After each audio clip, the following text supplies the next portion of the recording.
joining us on the Hurrdat Hotline is Sam McKewon from the Omaha World-Herald. Sam, what's going on? Not much. Rainy morning, but otherwise it's pretty good. Here's my forecast. Did you bring this back with you, or so did you get away, or just a little downtime last week? No, I didn't get away. Okay, just peace of mind. Take another one of those. Yeah, I'll probably take another one of them. No, there just wasn't. There's not a lot to say last week. Now we got a little recruiting to talk and a few other things. I figured that TJ Lateef would commit on Mother's Day. I'll be very honest with you. That was my anticipation. It's pretty cool. Like, so him saying it's been a while, and again, I'm not to be super premature, but the stockpiling of talent at the quarterback spot is sometimes frowned upon. And we always say, well, the good ones can do it. They can do it at this school and that school. And I don't know. TJ Lateef still got one more year of high school, but can you at least see the vision for what they want to do in terms of development and accruing talent at the quarterback spot? Yeah, I think they probably want an opportunity where they can bring in a guy and then a guy can redshirt. That being Latif. But then they'll bring in another guy after that, and they'll continue to have a robust competition for 2 and 3. And that's probably how it'll progress. Most of the best teams in the country really only have 2 top flight quarterbacks. I guess Ohio State's the outlier. I don't know. I guess they have 5. I don't really know what Ohio State's doing, or why those kids are all staying, but apparently they did. But like outside of that, most schools are not doing that. And so usually you have 2 or 3. And then, what you hope is that you have a supplemental backup who's either a premium walk-on or a scholarship guy that's willing to stick around and wait for his turn. Kind of like the kid at USC did. The kid at USC waited his turn. And, and he's a top 100 recruit, but, he waited his turn and now he's going to get it. So, you kind of hope that that's what you're able to set up. I think Latif's a good player. I really do. I think he's got, at least on tape, you never know until you actually see him play in the games in college how they're going to be. But I would rate him as, outside of Raiola, probably the best quarterback recruit they've had in some time. I mean, he's got a lot of ability. Sam, as you watch some of that tape, is there a comparison, or obviously, you're making projections here, but just playing style, anybody who reminds you of? Well, like you have to take into account health and all the other things, but his height, he's listed at 6'2". I don't think that's what he is, and that's fine. Yeah, I mean, I think there's some, he's a little bit shorter. I was thinking of, a quarterback that was at Purdue that came from Texas that was pretty good. He maybe him, not Drew Brees. The other guy, David, I can't remember his last name, but he torched Nebraska a couple of times. But he's got kind of a motion, kind of a loopy motion, a little bit of Bryce Young in there. Yeah, I mean, there's lots of things to like. I mean, he's quick decision maker, on tape anyway, and he throws some of the hard passes well, right? So, it's not easy to throw what they call a slot fade or a box fade or whatever you want to call it. He throws that really well. He throws a good deep out. Again, there's some really good stuff on tape. He's not Raiola, but, he's playing in a really good league. So, like, he's playing good competition, honestly, better competition than Raiola played until Raiola's final year. So, I think there's a lot to like there. When you're taking a look at, we're a year and a half, 2 years in almost, can you get a sense, or do you feel like you have a good sense of the demeanors or type of personalities they're looking for? If I was going to, after this weekend, I think if there was one recommendation I would tell players that are being recruited at the high school level by these guys is be low maintenance, right? Like, even how they operate as adults, as a staff, is low maintenance, right? So you could see why they would easily want that in their players as well. Yeah, so I absolutely, for sure. I think they're probably looking for low maintenance, and if you can get that in a 5-star, great. And I actually think Dylan Raiola is low maintenance. He's a very low maintenance. Yeah, I think he's basically the opposite of a Spencer Rattler. You know, he's not out there looking for a ton of attention. I don't think he's ever been the kind of guy that spent a lot of time looking at his press clippings. I think that's probably the way he was raised. And you know, and this is one good thing about him staying kind of out of those prep monster schools, which he did, other than Buford, I guess, is, you know, you're not on ESPN all the time. I mean, you go to Gorman and you kind of know what you're getting, you know, and so like he could have gone there, but he didn't. And so, you know, I think, yeah, low maintenance is helpful. I think one thing that you get when you recruit guys that maybe are a little under the radar, which isn't Rayola, but many of the players that they've recruited, is there isn't a sense of entitlement, because you've been kind of grinding away, and you know you're thinking you're going to get one kind of scholarship offer to, let's say, you know, an FCS school like SDSU, and all of a sudden Nebraska comes through, and it's like, you know, you spent the first 16 or 17 years of your young life working towards something, and then you get something that's almost like a golden ticket, and that work ethic's already been instilled. And so, yeah, I think low maintenance is certainly. I mean, isn't that what every team at Nebraska wants? They're, you know, ideally, because Nebraska is not necessarily a state, and Lincoln's not necessarily a town where being high maintenance all the time is gonna work out in favor. It's just not. They're just so. It's not that interesting a place. I live here. You know, it's just interesting because they're so. There's this quiet confidence in their ability to develop. Like, you can hear it, you can feel it. And I'm not saying put talent aside, because you obviously have to have some measurables for them to start with. But I think we're telling the story wrong. And I get it. It's what they say. They're like, well, he has this statistical data. He ran this, he jumped this, so therefore this. And I get it, right? Because they kind of push that out. But if I were going to rewrite the narrative, I would start with being competitive, and I would start with being low maintenance, because they're so supremely confident in their development. They don't really worry about whether if we see what they see. You know what I mean? Like, it's just, they're good. I think if they could, two people that they should take on their recruiting visits are, you know, and they're out on town yesterday, are Corey Campbell and Coggins. Like, if they could take those two on the road and show them data about how to build players based on certain measurables, it'd be almost foolproof. Like, I think they think they're that good. Like, they just want to say, just listen to us. We got the rest. Just listen. Yeah, we're gonna find out. I mean, we are. We're gonna find out if that's accurate. And I mean that in a good way, because they've got a number of players who you would put in the just trust us category. And interestingly enough, they're not offensive linemen. They're recruiting almost nothing but blue chip. He's on the offensive line. Donovan may be the best kept secret on that staff. Sam, yeah, I'm telling you, a good recruiter. He's amazing. He's amazing, especially given his personality, like his outwardly demeanor. He is incredible. Yeah.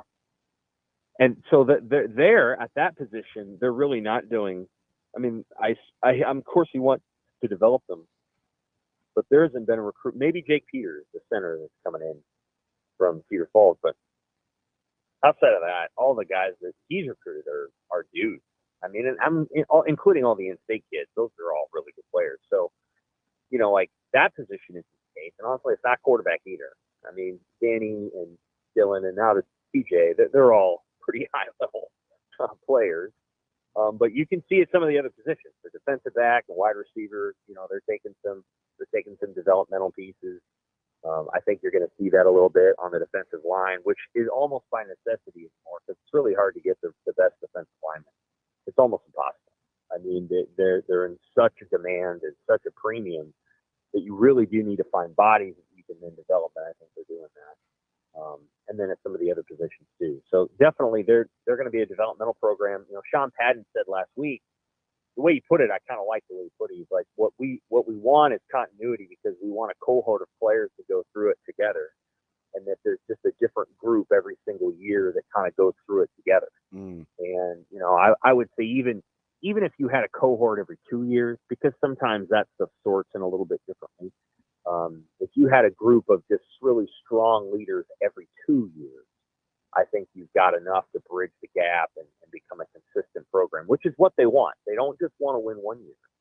They want to win over the course of 5. And I do think that, Rule has made a commitment to stay at Nebraska long enough to see that through. So I don't think it's going to be a 3-year thing like it was at Baylor.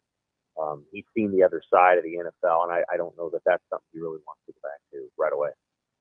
We're talking with Sam McKewon from the Omaha World-Herald. Sam, so DB talked about the confidence it takes from the coaching staff to go out and get these guys that nobody else is really caring about or talking about. You kind of talked about how it can kind of be like a golden ticket moment for a guy that's mostly only got FCS offers. It seems like the competitiveness that DB talked about is sort of the thing that would, because when I hear golden ticket, I think, oh, maybe they think they've reached their destination, right? The thing that fights against that is that the competitiveness where that comes in, where you're like, okay, now that I've gotten to this place, now I need to show I belong. Yeah, I think there's a little bit of both. You just honestly, you gotta find that out based on the athletes that you recruit. But I would say that like some of the best transfers in the portal are players who are in FCS, because a lot of times those guys, they had to work for everything, and where they play, there's a handful of schools where the kids are treated like super well, but a lot of these schools, like where Bly Hill came from, I mean, they only got so many resources. Right. So he had to kind of do it himself, and and so a lot of these kids, they develop, they have a self motivation tool, because if they didn't, they wouldn't make it. And same thing with JUCO. Levante David is probably emerged as the best overall player in the last 15 years. And, and Ndamukong Suh is the other one. Those are the two. And Levante, I remember stories about what it was like for him at Fort Scott. I mean, you either want to get out of there or you don't. And to get out of there means that you're willing to put everything on the line. And he did, and so you're always looking for players who had to kind of do it the hard way and kind of had to work for it. But then what you see is, oh, well, they have all the talent that you want too, and so they had to kind of figure it out, kind of the hard way. And so, I think that's what you're looking for in athletes, is just that self-made component, the willingness to work.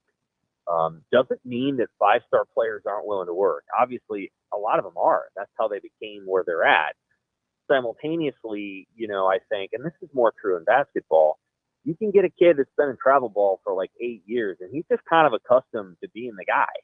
And then he gets to college, let's say he's a KU or whatever, and he's not the guy, and he doesn't like that. He says, well, wait a minute, I was the guy for 8 years. And so you've got to get athletes that also are understand that they're going to have to step everything up in order to be, the guy at the collegiate level. That's how much harder college football is. And then, of course, the NFL is even harder. And it's very hard, obviously, to play in the pros. You know what's funny about you saying that is, talking to Scholl's dad, we kind of hit it off, and we were talking about, he recognized me from playing against each other in the summer, the boys playing against each other in basketball. And, he was talking about the different cultural environments from football to playing AAU, and how he felt like he got the best of both worlds, because it was competitive and high profile in one sport, that would be basketball, right? Being the guy. But then he could go back to the grimy grinder, having to go through it, like when he moved to play football in Tulsa too, which he felt like would kind of help him for whatever the future would hold, because it hadn't always been easy for him, So I think just to kind of be a little testament to what you're saying, there's some actual truth to that with some hard data. Yeah, it's important. And of course, in football, it's almost impossible to be good without being tough. I do think it's possible in basketball, all the way up to the NBA. You can be so skilled that it's just, you don't have to find that extra gear of, I don't know what the right word is, just total grit if you're just unbelievably better than everybody else. But in football, that's almost impossible. Everybody gets hit, everybody gets hurt. And so, I think there's a certain component that you want to have. And, Matt Rule is a big believer in just sort of core toughness. He's talked about deep down, we want to be the boxer that cuts off the ring and, gets in a scrum and wins in the fourth quarter. And in order to be that kind of program, and I think that's laudable, in order to be that kind of program, you can't just be, tough for a half. You have to be sort of tough over 4 quarters. And I think they probably learned some things about themselves last year and about the program and maybe what they need going forward, that there's a mental toughness component that comes into play too.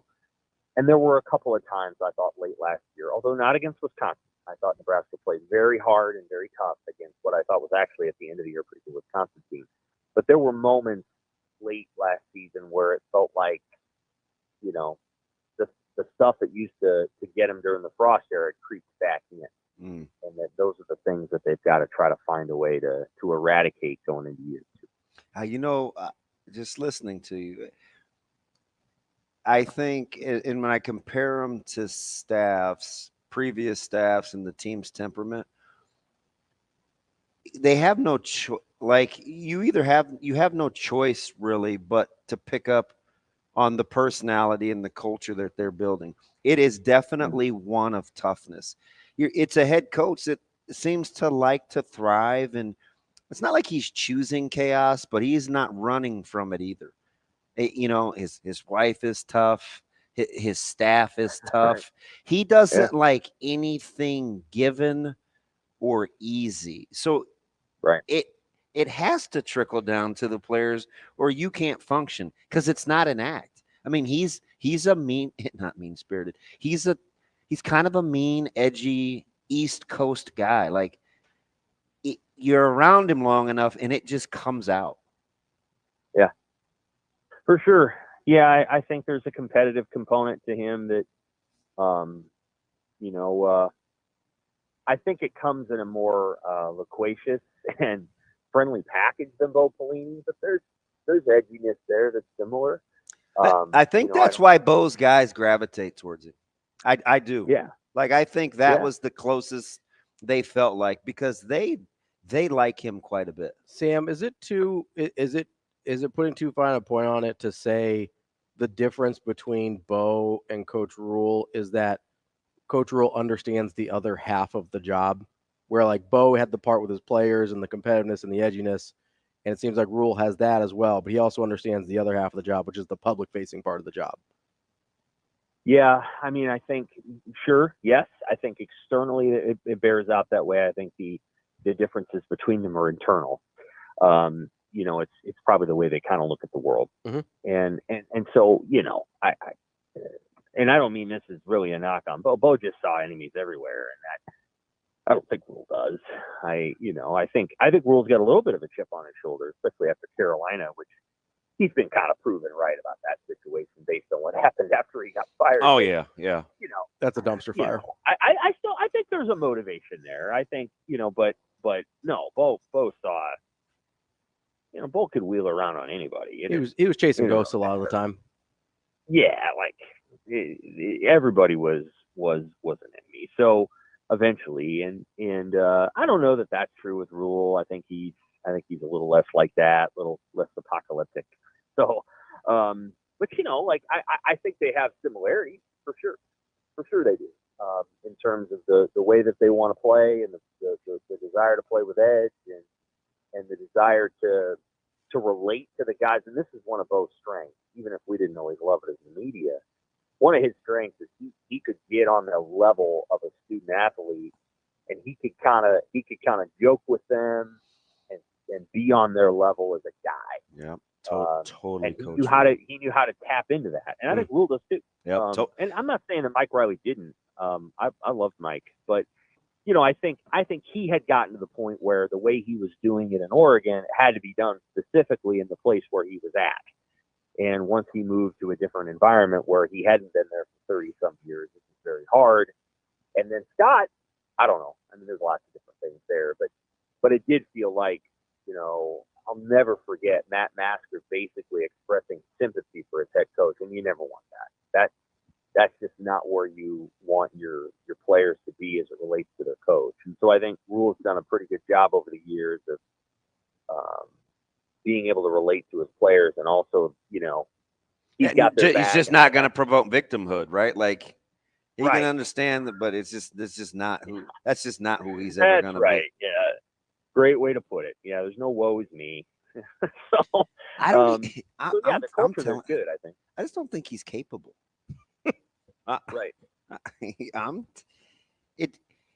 It's just, you listen to him like growing up or neighborhood, what he's been through, or just his level of he's just real because he's been through it, but he doesn't he doesn't use that as like, well, he just tells the story and he moves on to what's next.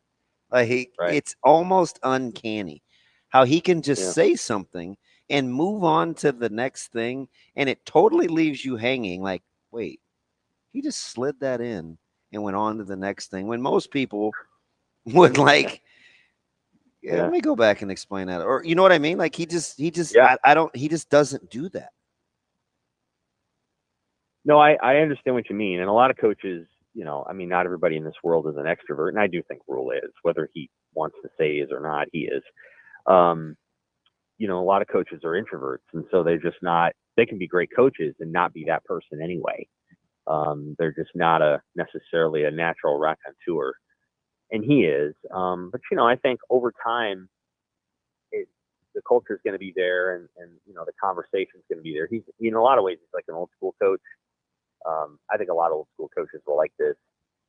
It's going to come down to, the players though, and how they execute, how they play, and whether they can, because this is a good league. I keep trying to tell people that. It is. It's a lot of good football. It off, and, oh my God, like Purdue was easily the best 4-8 team in the country last year, and I know we say, we jokingly said that about Nebraska a couple years ago, but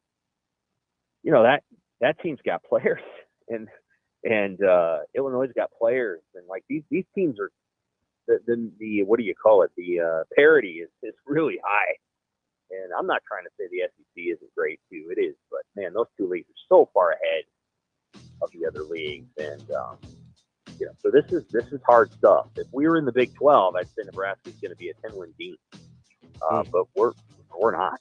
And it's way tougher than people appreciate. When you go to every single game and you watch them all, and you do that, you see the guys on the other side of the field, and then you see who transfers out and where they go to school, and you're like, yeah, the players in this league are really good, and everybody has money at this point. Rutgers has money, Purdue has money, everybody's got. Nebraska's a little bit better in some areas, but everybody's got cool stuff now. So the development is pretty high too. It's going to be a hard task, but I do think that Rhule is the person that's up to that challenge. That's Sam McKewon from the Omaha World-Herald. Sam, we appreciate it. We'll talk to you next week. Thanks, Sam. Take care.